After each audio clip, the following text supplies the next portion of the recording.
Hello, fellow word lovers. Welcome to Words I Love, where I talk about words I love. I'm Professor Snoozy. I'm so happy you could join me. Today, I will be breaking down every one of this week's words. For those of you just joining us, I make one short video flashcard every day with a word I personally love. Every week, I make this video where I dive deep and break down every one of this week's words. So get ready. We're going to start right up and talk about every one of the words of the week. Accustomed, dispose, fundamental, pragmatic, quarrel, shallow, and wholly. But first, make sure you hit that subscribe button and let YouTube know that I'm doing a good job. Let's break down the word accustomed.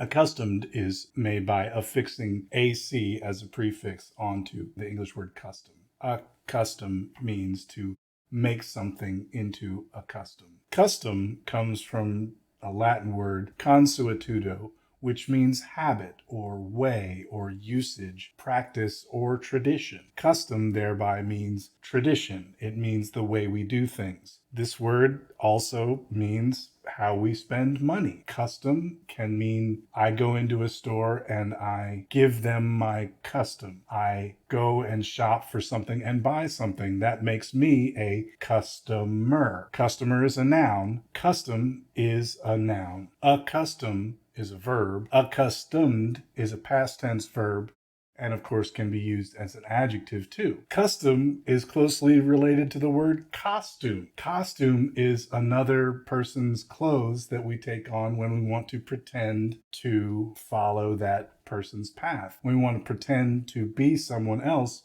we will wear a costume. I can accustom myself to living as someone else if I wear their costume. These words in all of their forms will be heard very often in everyday English.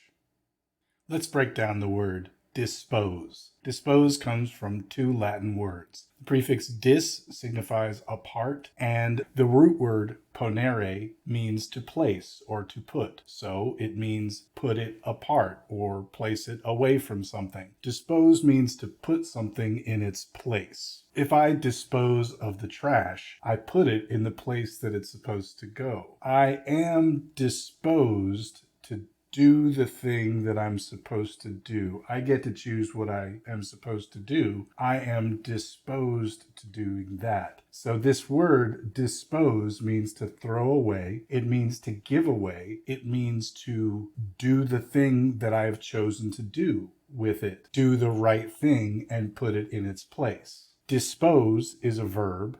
Disposed can be an adjective or a past tense verb. Disposal is a noun.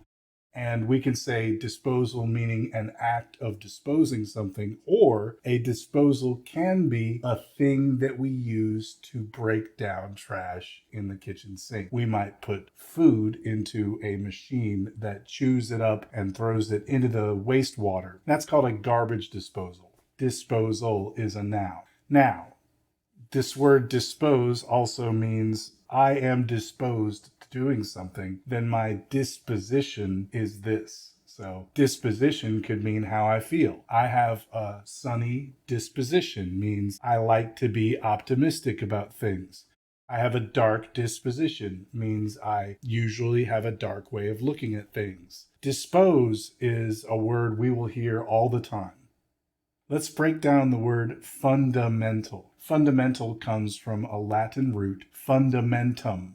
Fundamentum means the bottom or the base layer. That comes from the Latin verb fundare, which means to found. To found means to start or to put in a foundation. This is another word that's related to that. The foundation is the base layer of a house or the bottom layer of stones in some sort of building. Fundament, oddly enough, is a noun in English, and it used to mean the ground or the earth, whereas firmament was the sky or heaven. Today, we use the adjective fundamental more often. We also use the word fundamentally, which is the adverb form of fundamental. We use all of these words very often in English. On to the word pragmatic. Pragmatic comes from a Greek root, pragma, which means deed or a thing that has been done. Pragmaticos then means businesslike, systematic. Pragmatic in English comes to mean practical. It's something that is reliable. We know that it works because it's already worked. Pragmatic describes an action or a deed that is done based on just the way we already know things to be. So it's not theoretical, it's pragmatic. Pragmatic is an adjective. Pragmatical sometimes might be used for overly pragmatic. Pragmatism is a noun, and it could be the act of being pragmatic, but it also does refer to a philosophical doctrine from the late 1800s. You will hear the word pragmatic all the time. Let's talk about quarrel. Quarrel comes from a Latin root, queri, which means complaint or lament. So either someone is very sad at something someone did, or someone is very angry at something someone did, which is appropriate because quarrel then comes to mean loudly argue or fight. In fact, a lot of people will say argument when they mean quarrel. An argument is a collection of thoughts that is intended to point toward a certain understanding. That doesn't have to be a fight. It's only a fight when you make it a fight.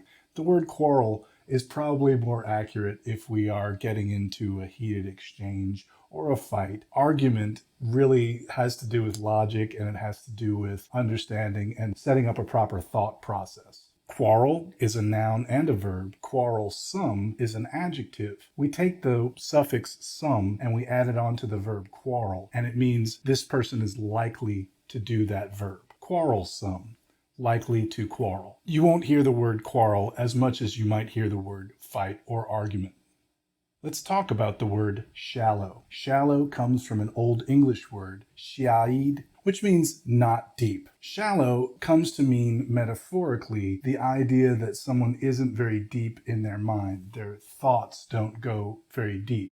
So we have the surface, like the surface of the water, and then we have what's deeper inside. More philosophical thoughts might be considered deeper. In this way, shallow also means not smart or not deep, not philosophical, just on a superficial or face level. So only talking about the surface is very shallow. It's very surface oriented. Shallow is an adjective. If you add the letter S, shallows, it becomes a noun. This is where the water is shallow. And the word shoal is also closely related. We use the word shallow for water very often. We also use the word shallow for not deep of a thinker or not deep of a phrase almost as often, or maybe even more often. Let's talk about the word wholly. We get wholly when we add an ly to the English adjective whole. Whole means complete. It comes from an Old English word, how. How means complete or the entire amount. It also means healthy. Healthy and whole come from some of the same roots. And indeed, we might use the word whole to mean not injured. I now feel whole. I feel complete. Holy is an adverb, and it's not to be confused with holy, holy, which is an adjective that means sacred. You won't hear the word holy as often as you will the words completely or entirely, but you will see the word wholly on plenty of tests. Well, that's all there is of this week's words. Thank you so much for joining me. Like the video, subscribe for more content. I'll be teaching you the word roots you need to know. Watch one of these videos that YouTube recommends. We took a small step on the road to a better vocabulary today. But remember, loving words is a road, not a destination. We walk it step by step. We live it day by day. We build it brick by brick. I'm Professor Snoozy. I'm so happy you could join me. I'll see you next time. Bye-bye.